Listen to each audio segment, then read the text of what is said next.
What I have here is the prototype of the new Borealis Estoril 300 GMT.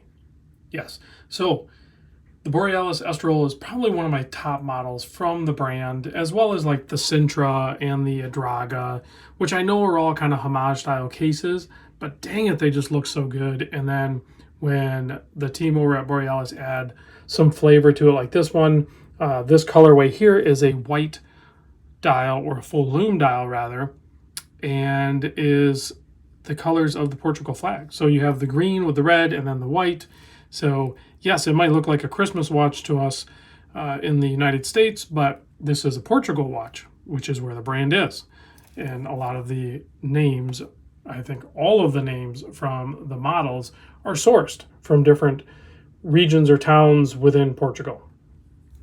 So very cool. Case size on this, I measure 41.5 millimeter. You kind of have integrated crown guards into this. So if you measure straight across, it's going to be a little bit more. But if you do it on an angle, it is 41.5. Lug to lug, 47. A little bit on the shorter side. That's what makes this wear really good. Of course, you do have drilled lugs. I measure 13.9 millimeter.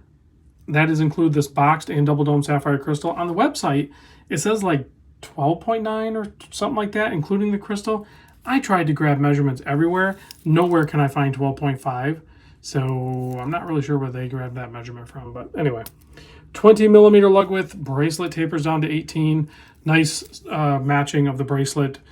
There's a lot of different options that I'm sure you could fit on this, maybe even afterward, whether it be straps or potentially even other bracelets. One of the big changes from this prototype to the production model is going to be the clasp. I talked to Borealis, Carlos, one of the owners of Borealis, and we talked quite a bit actually about the clasp, and they're switching it up. They're going to do a toolless on the fly adjustable clasp, so that'll be a nice upgrade. The bracelet does have screw pins, so pretty easy to size, not a big deal. I believe those, yeah. I don't think those are split pin. Maybe they are. It does have arrows. Oh, shoot, maybe that is a split pin.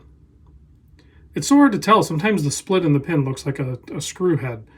That might be split pin. Either way, honestly, I prefer split pin. I'll verify that with Carlos, and I'll put it down in the description down below, whether he's doing split pins or screw pins. But the bracelet does have the arrows in. I'm not the only one that can confuse that. I know for a fact other people have looked at those, thought they were screws, got a screwdriver, got in there, and they're like, nope, that's actually the split in the pin. It's a split pin. So don't pick on me too much on that one.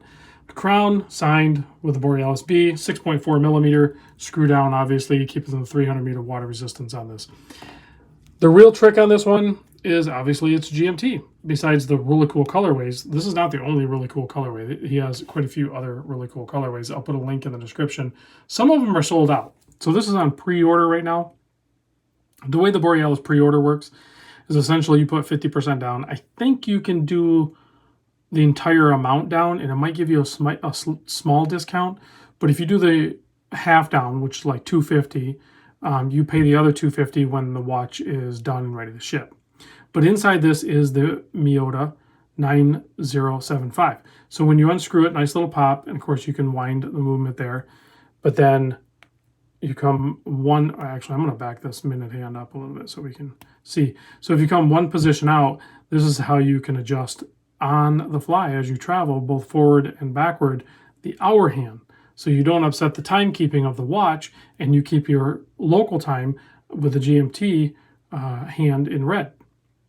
Which there is no, and I've heard this before, so there is no real easy way to track, say, a third time zone. So really you're only tracking probably 2 time zones with this, because there's no 24-hour markers on the dial, or like a chapter, because this has a riot, not a chapter. So, you know, in this form here, you're just keeping it clean, but you have a bidirectional bezel, which you could turn, and then you could adjust your tracking that way too. So typically in this format, we would like to see a 24-hour register on the dial as well, so you could track that third time zone. But anyway, that is also how you change the date. As you can see, it just changed from 27 to 28. So some people don't like that, but because it's not a quick change date. So like today is the 30th. I'll probably post this on the 31st. So you got to go around a few times to get that, in position. And then once you do, you can just go ahead and screw that in. So that is how you set the date. Nice resistance on the crown. Good gaskets. I think Carlos also told me that they're going to try to tighten up the bezel a little bit because there is a little bit of play in it. Again, this is a prototype, guys, so let's not pick on it too much. It does have ball bearings in the bezel action as well, so that is a nice premium feel. But good finishing on this, nice brushing, polishing, the lyre lugs. Huge fan of that. That's kind of what draws me into it. I was actually talking to a buddy of mine today about lyre lugs and some of the options that are out there other than some of the more luxury watches, some of the great options that have lyre lugs out there on the more affordable side. And the Borealis is typically one of the first ones that come to mind, with both the Estoril GMT now and the Diver standard one, which I have owned a couple of times and regret selling, but also the I think it's is it the Adraga? It's not this. Or no, maybe it's the Sintra. Actually, the Sintra has lyre lugs. I should know that because I did a limited edition with that one as well. So, and then you have this pretty normal Borealis case back there. A little bit of etching going on. Smooth to the touch. It's not bad. So, let's zoom back out. Let's pop this on my 7.25 inch wrist so you can see what that looks like. It is not sized for my wrist, but it balances out good. So, it looks, feels, wears great on wrist. No problems there. You could get super playful with this thing, a white strap, a leather strap, a really nice tan leather strap would look really good with this. You could go red FKM rubber, green FKM rubber. You could get super playful with this thing. So all depends on how your imagination flows, or just wear it on the bracelet because the bracelet is actually legit good. Now, let's give it a quick blast with the UV light and check out the full Lume dial, which should be BGW9 because it is super white. Yeah, so that's full loomed BGW9. You have the blacked out indices. You have Lume on the handset and on the bezel insert. So very legible both day and night, and very colorful during the day with those Portugal colors. Out of all the colorways, there's two that I really like, this being probably my top pick. And there was other configurations. Some have sold out, whether you want like a no date or the large triangle. A no date on a GMT is kind of weird in my opinion, but if it were up to me, I'd probably go large triangle, no date, and just because I think it just looks the best. I think it looks really cool. But whatever one you pick, check it out. I'll put a link in the description.